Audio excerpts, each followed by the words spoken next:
Assalamualaikum warahmatullahi wabarakatuh. Saya Gandiwira Azani dari kelompok 5. Pada kesempatan kali ini akan mempresentasikan artikel ilmiah dari hasil penelitian kami pada mata kuliah metode penelitian kualitatif yang memiliki judul penelitian interpretatif phenomenological analysis tentang perubahan sikap pada remaja penggemar fanatik K-pop. Saat ini, K-pop merupakan salah satu hal yang sangat digemari para pemuda-pemudi di seluruh dunia. Fenomena ini seringkali disebutkan dengan gelombang Korea atau K-wave. Seiring dengan perkembangan zaman, teknologi masa kini juga semakin berkembang, terutama di zaman globalisasi ini. Globalisasi membuat interaksi antar seluruh warga dunia menjadi bebas dan terbuka, seolah-olah batas-batas suatu negara menjadi sempit, dan salah satu dampak dari globalisasi yakni perkembangan teknologi. Perkembangan teknologi ini tampaknya semakin memudahkan kita dalam berbagai bidang, terlebih dalam telekomunikasi. Kita dapat dengan mudah dan cepat dalam memperoleh berbagai informasi baik dari dalam negeri maupun dari luar negeri. Adapun tujuan penelitian ini yaitu untuk meneliti perubahan yang dialami oleh seorang penggemar fanatik K-pop.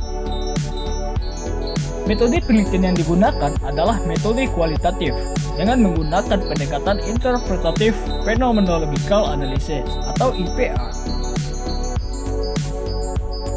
Studi kasus adalah suatu pendekatan untuk mempelajari, menerangkan, atau menginterpresentasikan suatu kasus atau case dalam konteksnya secara natural, tanpa adanya intervensi dari luar. Hal ini dapat dilakukan atau dapat dicapai dengan menggunakan metode wawancara, pengamatan, dokumen, atau survei. Dalam penelitian ini, pemilihan subjek dilakukan secara purposive, yang terdiri dari 3 orang remaja penggemar fanatik K-pop.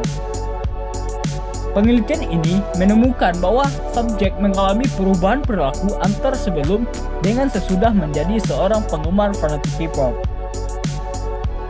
Biasanya, para penggemar memiliki intensitas keterlibatan intelektual dan emosional serta memberi makna atas suatu produk budaya.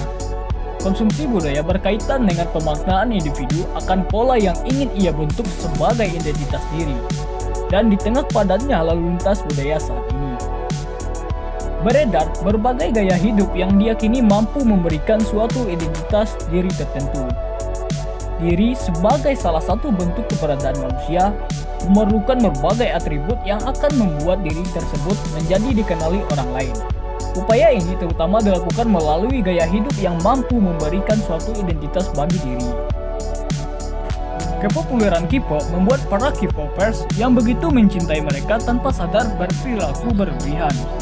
Adapun aktivitas-aktivitas yang dilakukan oleh subjek dalam hal konsumsi adalah membeli album K-pop, menonton konser K-pop, menonton video performance, musik video, lagu, variety show, staging Twitter atau funneling, serta blog working dan membeli merchandise. Selain mengkonsumsi produk K-pop dari girl band atau boyband kesukaannya, subjek juga memproduksi seperti cover lagu yang diunggah ke YouTube, melakukan cosplay seperti artis K-pop favoritnya, menjadi fotografer saat ada event K-pop, dan menjual hasil foto tersebut. Dari hasil interview, aktivitas yang dilakukan subjek tersebut membuktikan kecintaan mereka kepada artis yang mereka idolakan, serta membuktikan identitas diri mereka kepada masyarakat sebagai penggemar K-pop. Penggemar K-pop biasanya memiliki forum-forum khusus yang memungkinkan mereka untuk melakukan sharing secara beramai-ramai. Forum-forum ini umumnya adalah situs yang dibuat oleh penggemar K-pop dan diperuntukkan bagi penggemar pula. Tidak hanya melalui forum, tetapi situs-situs jejaring sosial seperti Twitter dan blog memudahkan mereka dalam melakukan kegiatan fans. Melalui forum atau jejaring sosial, mereka membicarakan berbagai macam hal. Dari mulai video klip yang baru keluar hingga gaya rambut sang idola yang terus berganti-ganti. Penggemar K-pop dari pemaparan sebelumnya dijelaskan bahwa penggemar kebanyakan adalah anak sekolah, mulai dari SMP, SMA, hingga anak kuliah. Sedangkan untuk karakteristik khusus, penggemar adalah dilihat dari segi member ID yang mereka pilih. Secara spesifik, tidak ada karakteristik khusus dalam segi penampilan dari penggemar K-pop. Tetapi dalam hal kegemaran, subjek memiliki minat yang besar terhadap K-pop. Terlihat dari minat mereka yang sama terhadap K-pop. Jadi ketika mereka berkumpul, mereka tidak akan berhenti menceritakan idolanya. Saling bertukar informasi, bertukar koleksi musik video, hingga bertukar gosip tentang idola mereka. Dari segi penampilan tidak begitu menonjol, karena gaya hidup merupakan sebuah pola yang dilakukan secara berulang-ulang dan dilakukan oleh banyak orang. Gaya hidup tidaklah bersifat personal, ia memiliki massa atau pengikut. Jika sebuah gaya hanya dilakukan oleh satu orang, maka akan menjadi sebuah keanehan yang tidak lazim. Selain itu, gaya hidup memiliki daur hidup atau life cycle. Sebuah gaya hidup memiliki masa lahir, tumbuh, puncak, surut, dan mati. Apa yang menjadi tren gaya hidup saat ini mungkin saja beberapa tahun ke depan sudah mulai ditinggalkan, lalu lahir kembali menjadi tren gaya hidup di tahun-tahun mendatang. Pada saat melakukan interview, kami menemukan bahwa yang membuat penggemarnya sangat tertarik adalah K-pop mempunyai penampilan yang dianggap unik dan menarik. Mulai dari suara yang bagus, pembagian suara yang pas, sehingga untuk pendengarnya merasa terhibur. Lalu gerakan tarian yang sempurna, gerakan yang energik, gerakan tarian yang baru dan unik, gerakan yang sangat rapi dari awal hingga akhir, sampai gaya dandan mereka yang menculikan anak muda. Tentunya, pertumbuhan budaya ini berarti memberi ruang yang makin sempit bagi segala jenis kebudayaan yang tidak dapat menghasilkan uang, yang tidak dapat diproduksi secara massal. Media massa mempunyai peranan penting dalam mensosialisasikan nilai-nilai tertentu dalam masyarakat. Hal ini tampak dalam salah satu fungsi dijalankan media massa, yaitu fungsi transmisi, di mana media massa digunakan sebagai alat untuk mengirim warisan sosial, seperti budaya.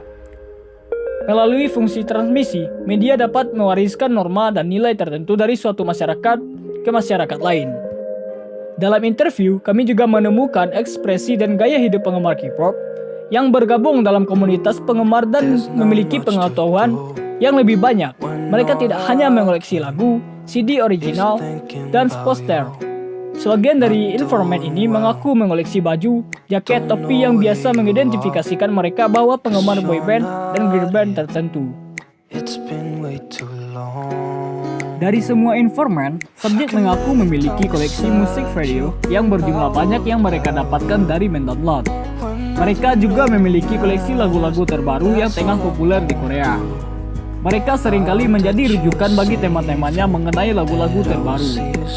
Dan bagi mereka yang hobi mengoleksi CD original, jaket, kaos, hingga atribut idola mereka, tentunya mereka harus mengeluarkan budget yang lebih besar karena berharga cukup mahal, yaitu rata-rata berharga ratusan ribu rupiah. Tentunya, konsep kapitalisme menyebabkan kita memiliki kebutuhan palsu. Pada dasarnya, manusia memiliki kebutuhan sejati untuk bersikap kreatif, lepas dan mandiri menentukan nasibnya sendiri. Untuk berpartisipasi penuh sebagai anggota kelompok kolektif yang bermakna dan demokratis serta sanggup menjalani hidup bebas dan tanpa kekangan serta berpikir untuk diri sendiri. Oleh karena itu, konsep ini didasarkan pada pernyataan bahwa kebutuhan sejati tidak dapat direalisasikan dalam kapitalisme modern karena adanya kebutuhan-kebutuhan palsu yang baru dilahirkan sistem supaya dapat bertahan.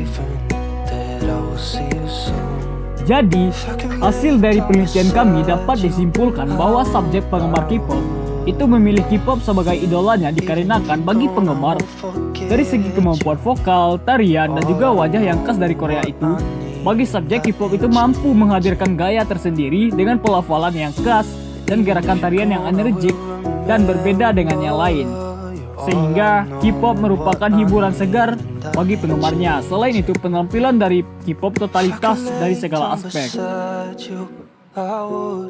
Sedangkan ekspresi dan gaya hidup penggemar K-pop itu sendiri itu memunculkan beberapa perilaku atau aktivitas khas penggemar dalam mengekspresikan kegemaran terhadap K-pop, yaitu terwujud melalui tingginya intensitas mendengar musik dan menonton musik video boyband dan girlband idola mereka, seperti barang koleksi CD original, lagu, musik video, merchant boyband dan girlband K-pop berupa fashion, poster, dan lain-lain. Juga berekspresi melalui komunitas penggemar dengan bergabung dalam sesama kelompok penggemar. Dalam penelitian ini, faktor pertama yang menentukan ketergantungan subjek akan media adalah penggunaan media sosial yang dirasa memuaskan dalam memenuhi kebutuhan informasi K-pop. Sedangkan, faktor kedua adalah stabilisasi sosial. Lingkungan sosial tidak mampu memberikan kebutuhan informasi yang subjek inginkan sehingga K-popers lebih memilih menggunakan media sosial demi pemenuhan kebutuhan informasinya. Tentunya hal ini disebabkan karena di lingkungan tempat tinggalnya hanya individu itu sendiri yang memiliki kegemaran akan Korean K-pop. Jadi, secara keseluruhan, perilaku dari remaja penggemar fanatik K-pop mengalami perubahan yang sangat signifikan.